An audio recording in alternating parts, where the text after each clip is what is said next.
I encara una altra última hora, en aquest cas, aquest matí a la sessió de control al govern al Congrés s'ha confirmat que no s'enderrocarà de manera imminent el Club de Mar de Sitges i que es respectarà com a mínim la temporada d'estiu, a l'espera del que es dictamini a nivell judicial.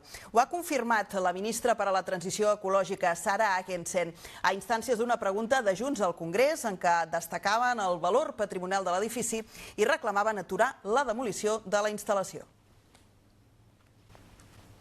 El seu ministeri ha ordenat que el 2 de juny s'enderroqui el Club de Mar de Sitges, un edifici històric de l'arquitecte Coderch, que és patrimoni protegit de la Generalitat.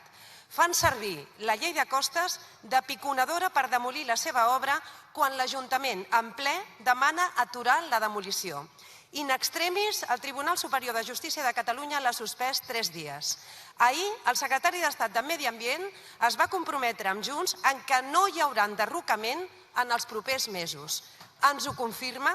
Necessitem temps per fer el que no ha fet el govern Illa, catalogar el Club de Mar com a bé cultural d'interès nacional per salvar-lo. Lo que estamos haciendo es dar traslado a una sentencia judicial de un expediente, nada más y nada menos, iniciado en 1994, que tuvo una primera sentencia en 1999 y que la última sentencia firme ha sido en el último semestre, como usted conoce.